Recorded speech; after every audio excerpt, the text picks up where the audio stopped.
para a gente entender que Deus usa quem Ele quer e do jeito que Ele quer. Às vezes, na sua caminhada cristã, você vai colocando empecilhos, né? Para o mover de Deus na tua vida, porque você fica se comparando.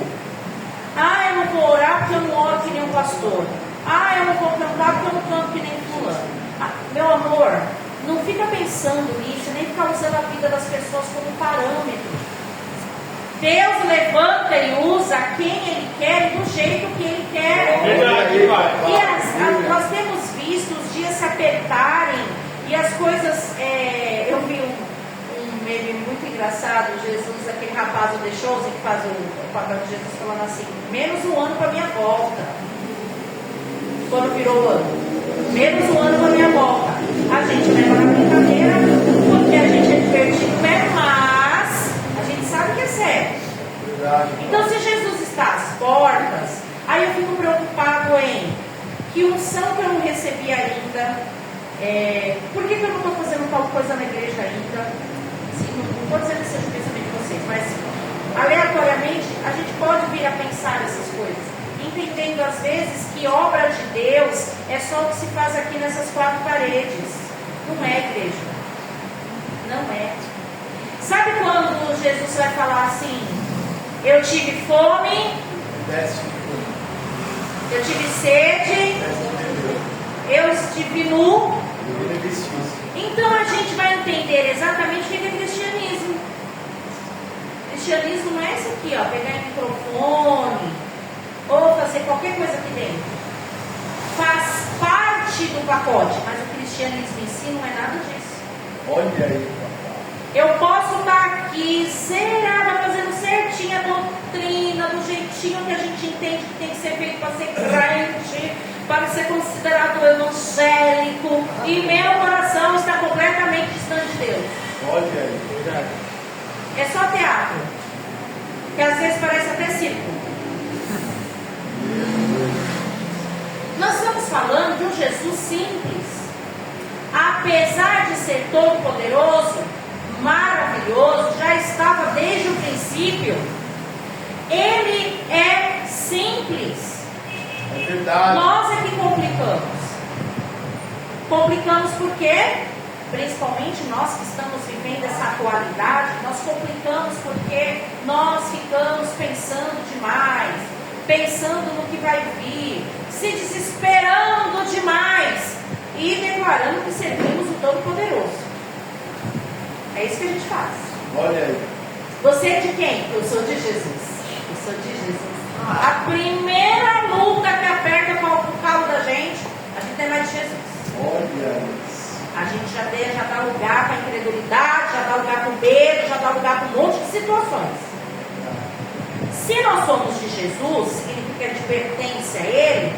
Se você pertence a alguém, você no mínimo confia em quem você diz que pertence. Aleluia, Jesus. Não é? Eu confio. Só que confiar é realmente um ato de amor. É realmente um ato de perseverança. Confiar é perseverar. E toda vez que eu fico preocupada, toda vez que eu fico angustiada e pensando 500 coisas, eu fico jogando na cara de Jesus que Ele não é capaz de fazer o que eu preciso. É assim que a gente resume a ansiedade, sabia? Não aquela ansiedade natural da gente ficar liberando adrenalina porque você está esperando por uma coisa legal.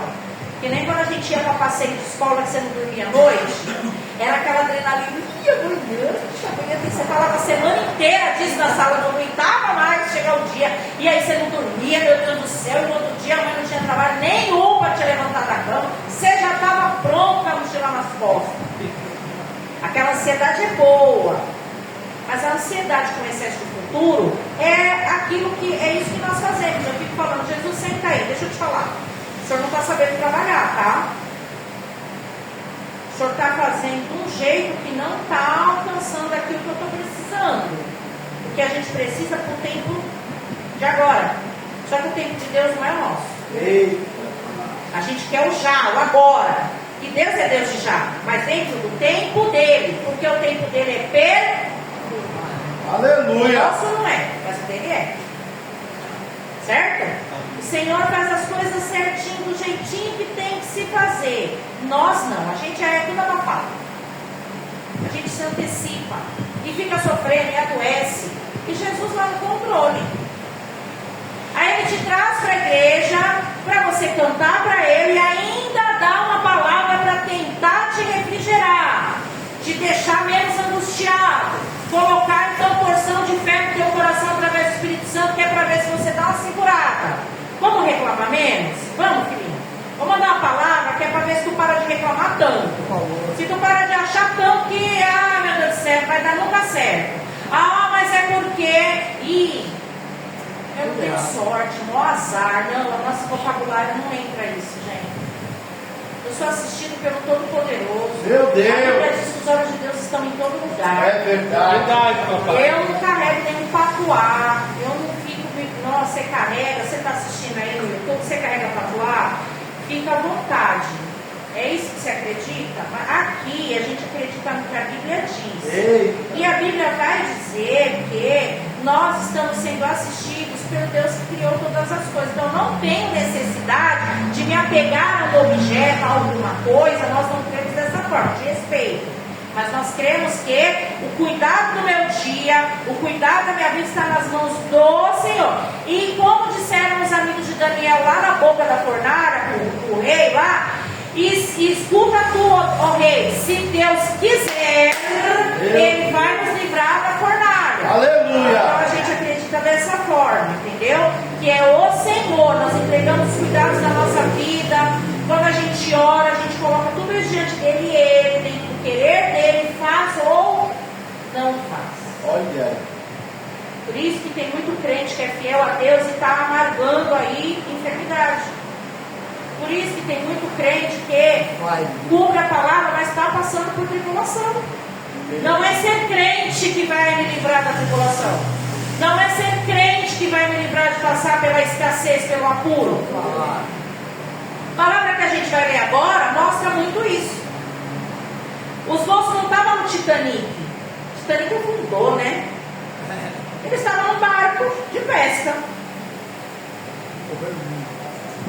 E quem estava com eles no episódio? Nada mais, nada menos que Jesus. Se a tua vida é esse barco, quem é que está com você? É Jesus que está no barco. Amém? Ele não está só você e o barco. É o barco, o cenário é você, o barco e Jesus. Meu Deus. E os discípulos, então, nessa ocasião, eles estavam com Jesus no barco. E aí no versículo de número 22 vai dizer: e aconteceu que num daqueles dias entrou num barco com seus discípulos e disse-lhes: passemos para o outro lado do lago. E partiram. Alguém questionou? A Bíblia não diz. Alguém ficou perguntando para Jesus: mas por que a gente tem que ir para o outro lado? Também não está dizendo aqui. Jesus deu a ordem, eles arrumaram o barco e seguiram viagem. Passaram para o outro lado, porque Jesus falou: passemos para o outro lado. 23. E navegando eles, adormeceu então. Eles adormeceram. Esse adormeceu está falando de uma pessoa só. Não está falando adormeceram. Não foram todos que dormiram. Foi uma pessoa só, Jesus. Certo? Então sobreveio uma tempestade de vento no lago. Enchiam-se de água, estando em perigo.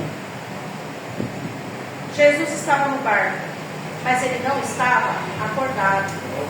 Sabe por quê? Porque dentro do plano da salvação, ele havia de vir como homem. E sendo homem, ele tinha as mesmas dificuldades e necessidades que um ser humano tem.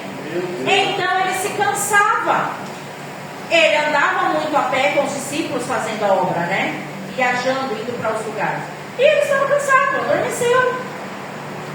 Os discípulos então ali acordados viram o que estava para acontecer. Quando caiu a chuva hoje, aqui na nossa região, aqui na nossa área, não caiu a chuva que caiu no centro da cidade, Vila Guilherme, foi bem torrencial. A chuva avisa que vai chegar, né? É difícil você ter uma chuva que cai de repente, você, nossa, mas como choveu, não tinha nem nuvem, pesado. Não, hoje, desde de manhã, estava dizendo, eu vou chover, hein? Eu vou chover, tá ficando preto, olha. A gente já estava vendo que ia acontecer alguma coisa. Já estava prevendo. Naquela ocasião, os discípulos que eram, a maioria deles ali, homens do mar, eles tinham noção que mesmo estando num lago, alguma coisa, né? O vento estava começando a se apertar um pouco, não era mais apenas uma brisa, estava movimentando demais o barco. Só que ali, até então, eles não acordaram Jesus. Eles continuaram, a Bíblia não diz que, e no primeiro sinal de vento, eles acordaram Jesus. Não. Eu quero relacionar isso com a nossa vida. Todo mundo aqui tem problemas, certo? Sim. Uns que nós mesmos conseguimos resolver. Sim. Situações que estão a nosso cargo resolver, porque são naturais. Ok?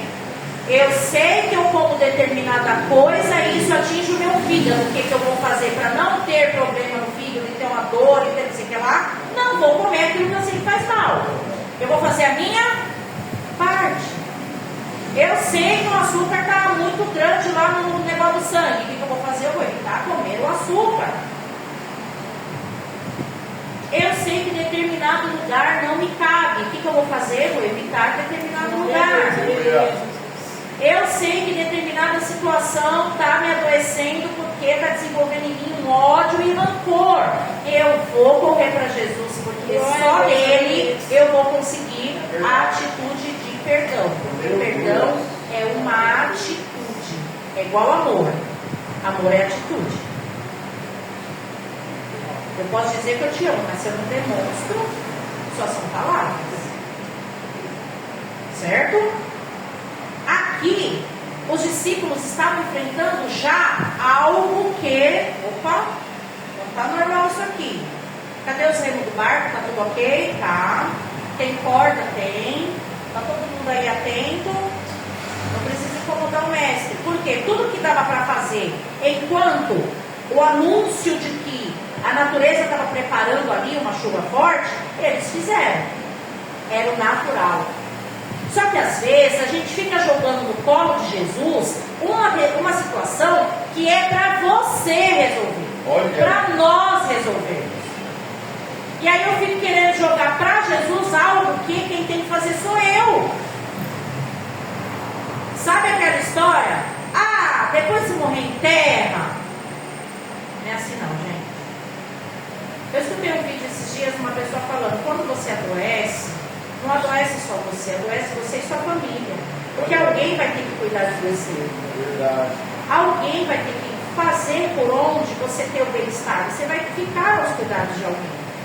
E mesmo que essa pessoa não fique aos teus cuidados, ela vai no mínimo se preocupar com você, vai mexer com quem você ama.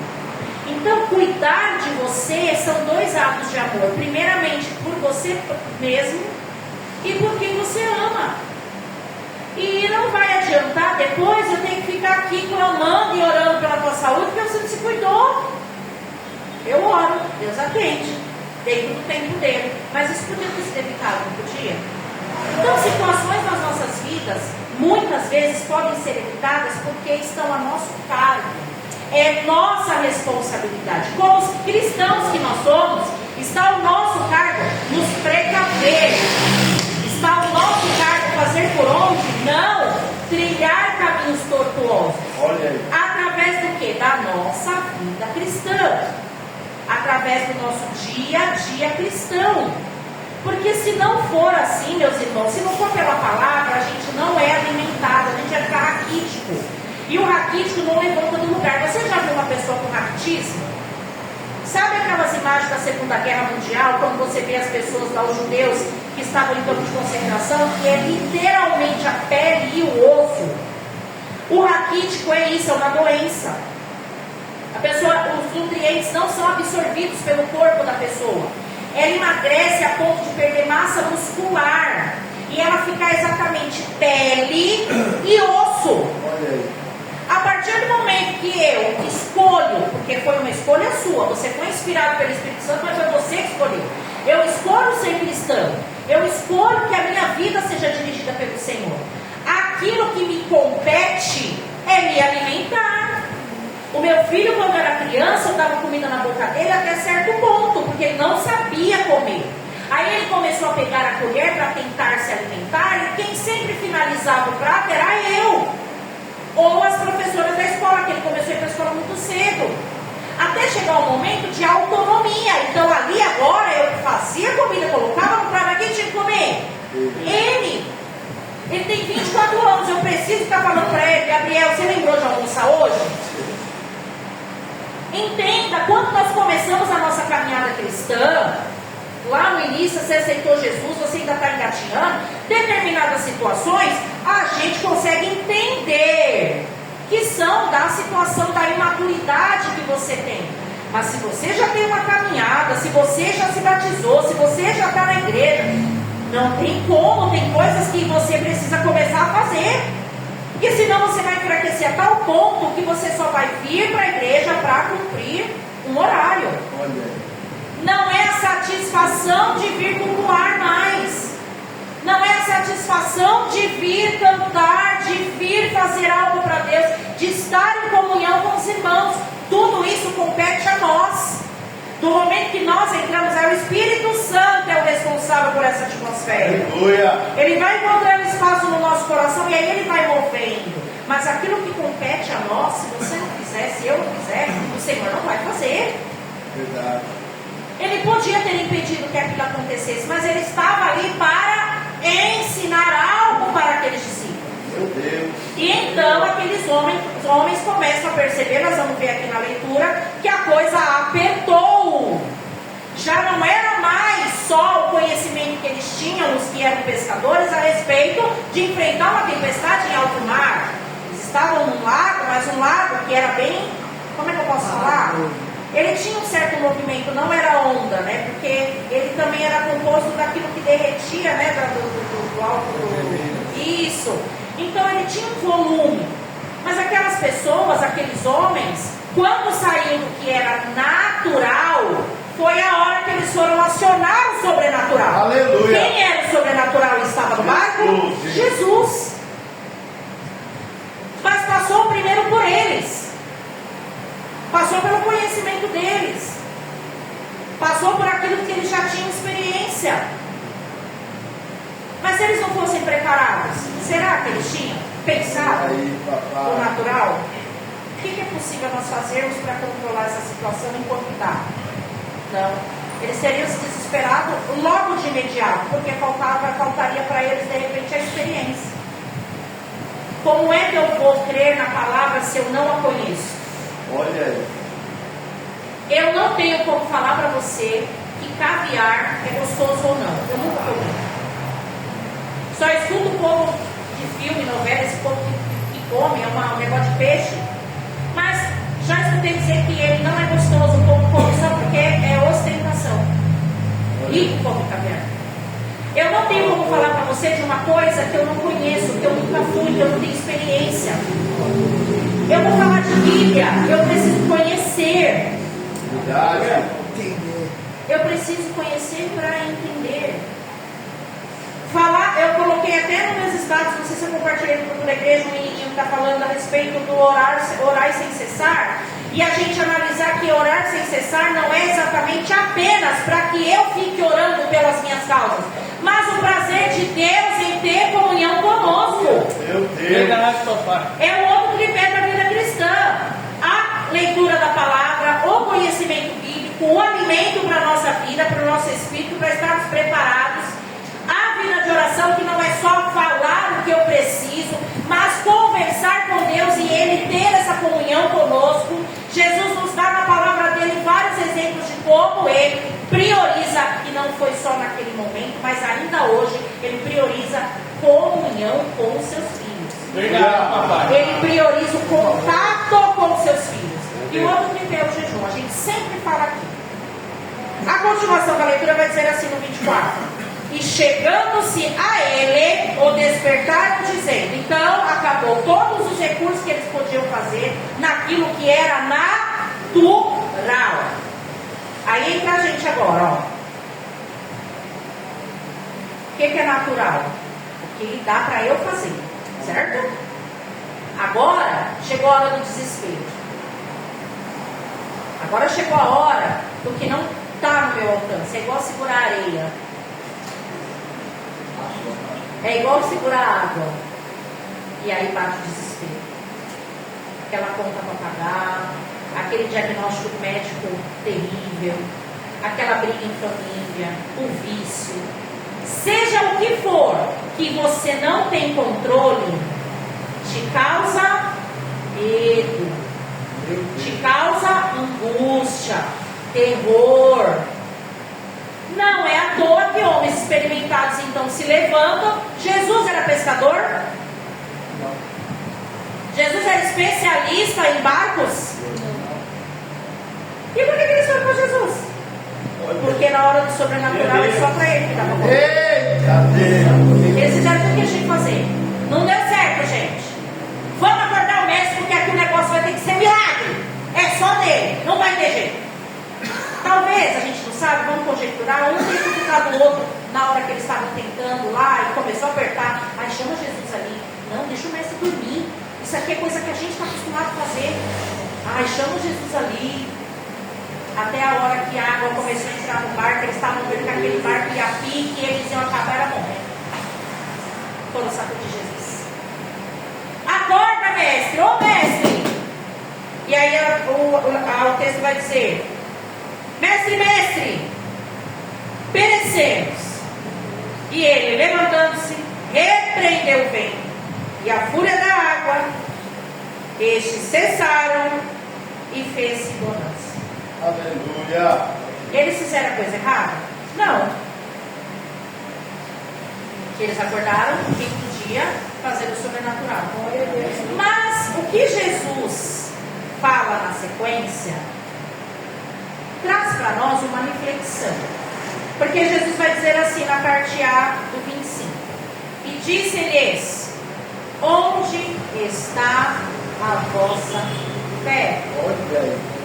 Em outra tradução: porque temem homens de pequena fé? Jesus meio que deu uma chamada de atenção deles, né? Mas pastor, os homens estavam desesperados, não era para ir no sobrenatural? Mas de que jeito eles foram no sobrenatural? Eles foram até Jesus, mas eles foram de que jeito até Jesus? Eles foram desesperados até o mestre. Eu prefiro sem música, Joshua. Meu TDAH me atrapalha. É sério, tira a musiquinha, pastor. Obrigada. Eles foram desesperados a ponto de esquecerem quem estava no barco. Pastor, eles lembraram quem estava no barco. Tanto é que eles foram lá acordar.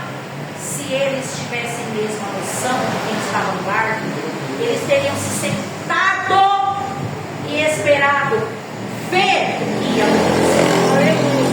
Espera aí, dá um maior desespero. Mas Jesus está dentro desse barco aqui ou não está? Ele está, então senta aí. Se esse barco afundar, morrer, a gente não vai. Glória a Deus, E se a gente morrer, ele vai chamar e nós vamos ressuscitar. Olha aí, papai. Entende a diferença? Saber que ele estava lá, mas procurar no ato do desespero, sem crer verdadeiramente no que ele podia fazer. Porque se eles crescem realmente em quem era que estava dentro do barco, eles não teriam acionado Jesus como eles acionaram. Meu Deus. E aí Jesus na parte B vai dizer: e eles temendo que Jesus pleno, o vento. Por que vocês têm medo desse jeito, hein, gente? Por que vocês temem desse jeito? Homens de pequena fé. Sou eu que estou no barco. Vocês estão comigo. Glória a Deus. É muito lindo o Espírito Santo de Deus trabalhar no nosso coração. A gente escuta essa palavra, se enche de ânimo. Não sei você, mas eu vou escutando e lembrando tudo dos meus problemas. Acabou o culto, o amor de Deus, a casa do Pai. Amém. Salve seu irmão. A gente sai daquela porta para fora. A gente começa a lembrar, e aí se você não se esforçar, se você não ficar atento, tudo que foi falado aqui entrou pelo ouvido e escorregou pelo corpo. Na primeira situação você vai esquecer quem é que está no barco. E quando você lembrar, depois de esgotar tudo que você estava no teu alcance para fazer, você vai procurar, mas só pelo que Ele pode fazer. Jesus está interessado em procuremos a Ele por quem Ele é. Meu Deus. Não apenas porque Ele é poderoso para fazer. É aquilo que a gente sempre fala aqui no púlpito da ICIA. Se Deus quiser fazer, Ele vai fazer. Se Ele não quiser, Ele vai continuar sendo Deus e não vai fazer e acabou. Olha aí. Eu não estou servindo ou cantando ou tentando fazer o que Ele quer, simplesmente porque eu não tenho casa própria, eu sei que Deus tem poder para me dar uma casa própria. Mas é só por isso que você está servindo? E se Ele não der a casa própria? Se Ele te buscar dessa terra e você não tiver para pagar o aluguel a sua vida inteira, e aí? Ele deixou de ser Deus? Olha aí, papai. Não. Então, queridos, tenham sempre esse entendimento. A minha vida pertence ao Senhor. Ele permite situações na minha vida para me moldar, para me transformar, para me aprimorar. Mas existem situações que eu enfrento porque eu não ouvi a voz dele. Sabe aquele conselho que a gente fala? Você não escuta conselho, você vai colher a consequência. Quem planta vento colhe tempestade. Então, muita coisa que a gente acaba passando é da vontade permissiva do Senhor, mas também tem muita coisa que é da soberana.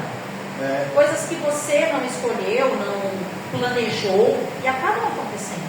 E tudo está no controle do Senhor. Eu creio, Pai. Apesar de nós não entendermos. Então, queridos, hoje tenham essa convicção. Nessa primeira quarta-feira de culto na ICIA, guarde essa palavra. Em nome de Jesus. A sua vida cristã não pode ser levada de qualquer jeito ou como um mero costume. Me acostumei, não. Todos os dias nós tomamos a força. Todos os dias. Ler a Bíblia não é confortável. Você tem que ir à força. Orar não é confortável, você tem que se posicionar para orar. Jejuar então nem se fala. Amar o teu próximo que você gosta é mil maravilha. Amar o seu próximo que você não gosta, porque você sabe que tem que amar porque é isso que o Senhor quer, não é confortável. Então o cristianismo é um paralelepípedo, não é uma pedrinha no seu sapato. É uma pedra bem grande dentro do sapato apertado. Não é confortável, não é fácil de viver o cristianismo. Então, nós vamos viver, mas entendendo que, dentro da situação que eu estou vivendo, que eu estou passando na minha vida, quem está no barco é Jesus. Então, eu não vou acionar na hora que eu preciso. Eu vou descansar nos planos dele, ainda que pareça uma loucura. Ainda que pareça que eu vou afundar, mas a água está... Jesus não está cortando e a água está entrando, o barco vai já afundar. Deus. Mas ele está lá. Ele está no barco. Eu vou dar meu jeitinho. Oi? Você pertence a ele mesmo? Você confia nele mesmo? Eu não sei você, mas eu tenho uma regra quando a gente está procurando uma coisa e você fala assim, já procurei aí, a pessoa vai lá e procura de novo. Eu já falei, eu procurei. Parece que a gente fica fazendo isso com Jesus o tempo inteiro. A gente dá daqui, peraí só um pouquinho, esse aqui eu faço do meu jeito, peraí. Ó, Jesus resolve. Não, eu esqueci que essa parte aqui, ó, eu faço melhor. Entrega e entrega. Entrega e deixa. Olha, confia. Pastora, mas eu não sei nadar e o barco está enchendo de água. Entrega e confia. Minha filha, eu estou dizendo para você que o barco vai já afundar. Quem é que está dentro do barco? Mas ele não está fazendo nada. Mas quem está dentro do barco? Mas ele está dormindo, está em silêncio, ele não me responde, estou perguntando, ele não fala. Ele continua no barco? Então é só esperar e confiar. É simples. Amém? Fique de pé para nós orarmos. Paizinho, eu quero te agradecer junto com a igreja por essa palavra que o Senhor nos mandou a respeito de nós nos posicionarmos como cristãos, na nossa caminhada, na nossa vida, a respeito de nós estreitarmos contigo laços de amizade. Verdade, papai. E a respeito de nós confiarmos. Jesus, tem dia que não é fácil. Verdade, Tem Pai. dia que não é fácil confiar. Aleluia. Não porque a gente não acredita no teu poder, mas porque a gente fica olhando as circunstâncias e esquece de olhar para o Senhor. Meu Deus. Tem misericórdia de nós quando muitas vezes a gente se desespera diante das situações. Nos perdoa, Senhor, quando nós agimos muito mais por vista do que por fé. Meu Deus. Nos perdoa, Senhor, quando nós não colocamos a nossa confiança todinha no Senhor. A gente coloca só até onde a gente sente que está no controle ainda. Verdade. Nos perdoa por isso, eu te peço junto com a tua igreja. Nos capacita a acreditar, a confiar e entender que o Senhor é fiel e justo para cumprir tudo que o Senhor falou e prometeu. Então, Pai, se o Senhor disse que no mundo nós teríamos aflições, a gente já entendeu isso. Mas o Senhor nos pediu bom ânimo. Então nos ajuda, Espírito de Deus, a ter esse bom ânimo, a continuar, a não desistir, a entender que o Senhor está conosco. Ainda que muitas vezes no silêncio, mas o Senhor se responsabiliza, porque o Senhor nos ama, porque o Senhor é fiel e verdadeiro. Obrigado por tudo, Senhor, por tua fidelidade, pelo teu perdão, pelo teu amor. Nós oramos no teu nome, Jesus, o nome que está acima de todo nome. Amém. E graças a Deus. Aplauda o nome do Senhor. Amém.